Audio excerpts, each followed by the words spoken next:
Okay, in the next video here, we're continuing to tear down the motor of this 1967 BMW R60. Um, the next thing we're going to do is remove the front bearing carrier.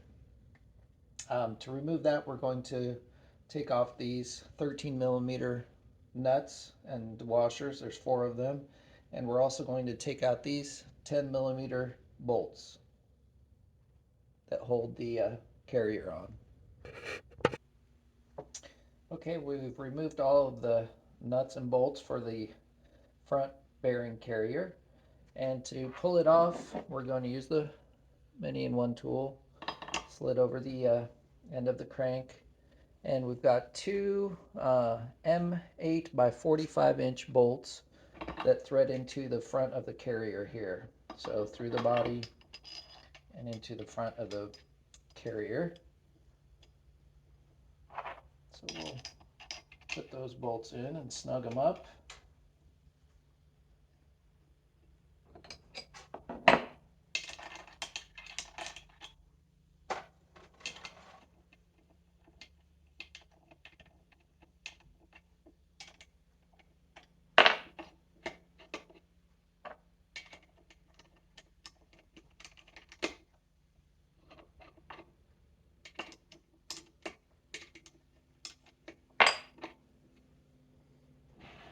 And once we have the bolts through the body there, and we can proceed to remove this.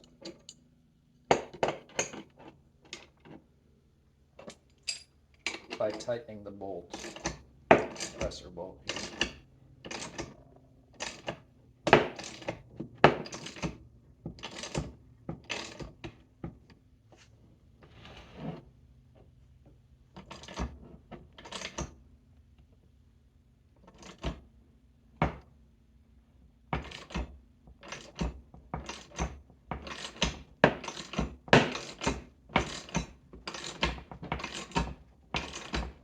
And it's slowly coming out of the case.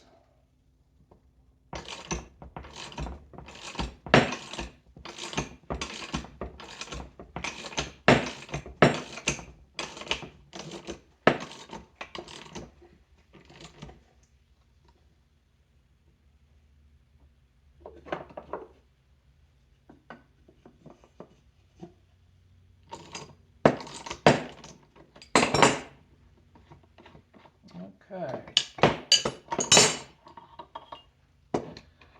Then we can remove the tool from the front bearing carrier. And we'll get a look at it here.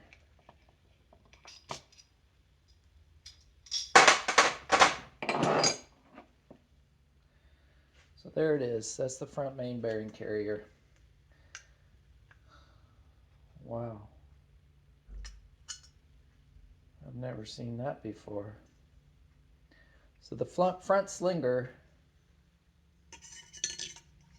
this is the front slinger for the crankshaft, and it's installed on the front of the crankshaft like this. This one is just sitting in here. These 2 screws are what hold it, and they have torn right through the body of that. There's some loose metal here, so that is crazy. I've never seen one like that. On the back side of the front bearing carrier, there's your front main bearing. These are your oil pump gears here. You can see they're only held in by oil residue at this point. They can pop right out of there. You'll want to take those out and put them somewhere and keep them.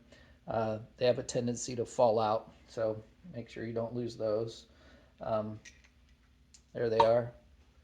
So hold on to those, and then you can remove this part. We'll be removing this oil feed tube and this plate, and we'll be removing the front main bearing. We'll be replacing all the bearings in this motor. But at this point, I'm really curious as to the condition of this slinger in here, whether someone has been in here, or it's got to be, because it's also clean. There's no there's no buildup that you usually find inside the lip of the slinger is usually full of compacted crud. That's the job of the oil slinger, to clean the oil as it spins. The centrifugal force causes all the impurities in the oil to collect inside of this lip. But this one is clean, but it's broken. So we'll be getting a new slinger. That's crazy.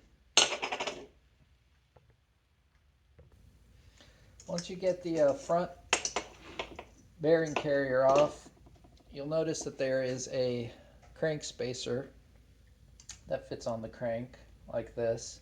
Make sure you take that off and save that. This one has a little bit of damage to it, and I think it's because of this slinger rubbing against it. Like I said, this slinger should have been screwed to the front of the crankshaft like this, with these two screws here. And to get those out, you'll want to use the impact screwdriver again. Just give it a couple of good taps like that, and then you'll be able to remove these two slinger screws and remove the slinger. We'll see that on the rear slinger, hopefully, because this one is broken. This one actually has pieces of the slinger still inside of here. So you can see that's a part of the slinger that's broken off there. Should be part of this. Any case, we'll be replacing this whole thing and the screws. Okay. So at this point, with the front bearing carrier removed, we're ready to remove the crank from the case. And to do that, we're going to heat around the rear of the case, where the rear bearing carrier is, and then the crankshaft will be able to come out. I'm going to be using just a propane torch and heating this area around here.